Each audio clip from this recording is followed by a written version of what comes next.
At this point, many people naturally reach for a familiar comparison: the smartphone. The analogy exists for a good reason. Smartphones are platforms where hardware and software life cycles are decoupled.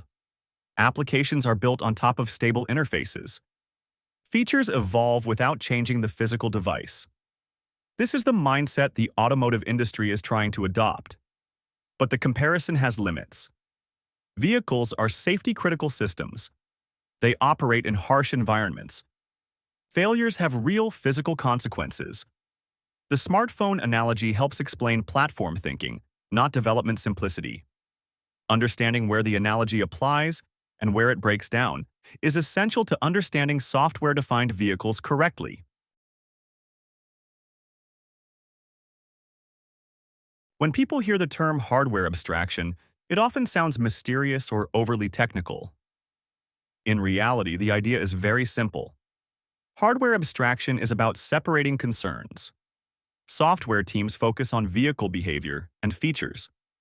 Hardware teams focus on processors, sensors, actuators, and electrical constraints. Between them sits a clearly defined boundary. Software no longer needs to know which chip it runs on. It only needs to know what capabilities are available. This separation is not magic. It does not remove hardware constraints. It makes those constraints explicit and manageable. By insulating features from hardware details, vehicles gain the ability to evolve software without constantly redesigning electronics. That separation is a core enabler of software-defined vehicles. At the heart of the software-defined vehicle shift lies a simple mismatch. Hardware and software evolve at very different speeds. Hardware development is slow by necessity. It involves physical design, validation, tooling, and manufacturing. Changes are expensive and irreversible late in the process. Software is different. It improves continuously through updates, refinements, and new features. When hardware and software life cycles are tightly coupled, the faster one is forced to slow down. In traditional vehicles, software was constrained by hardware release cycles. Decoupling the two allows hardware to remain stable while software continues to evolve. This is not about ignoring hardware constraints. It is about allowing each discipline to progress at its natural pace. That separation is what makes continuous improvement possible in modern vehicles.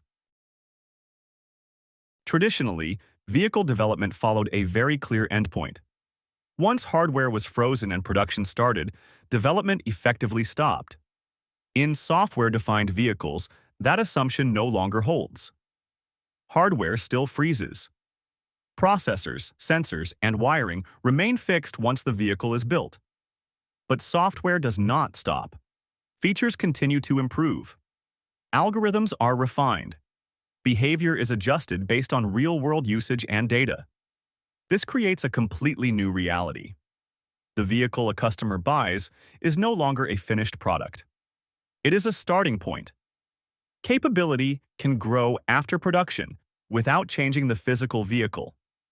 Understanding this shift is essential because it fundamentally changes how vehicles are designed, validated, and supported. When we connect everything we have discussed so far, a final shift becomes clear.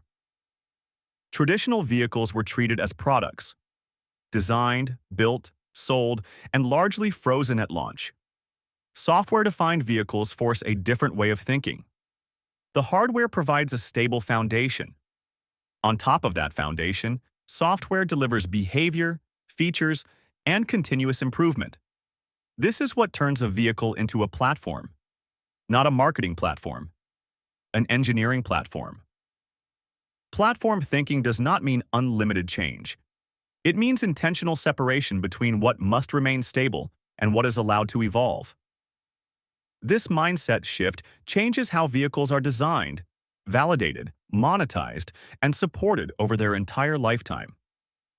And this is the foundation on which all modern software-defined vehicle architectures are built. For decades, the automotive industry operated with a very clear assumption. Once a vehicle reached start of production, development was essentially over. In software-defined vehicles, That assumption no longer holds. Production now marks a transition, not an ending.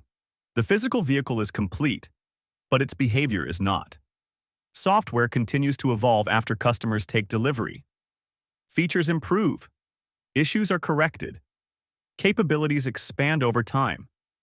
This fundamentally changes what it means to build a vehicle. Engineering responsibility no longer stops at production.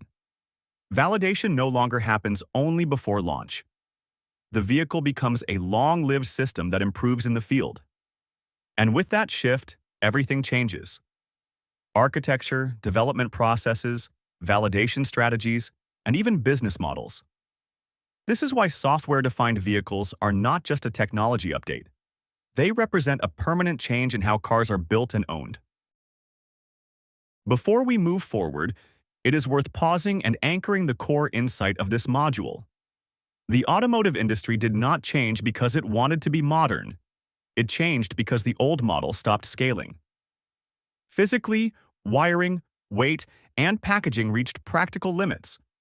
Technically, system interactions became too complex to manage late in development.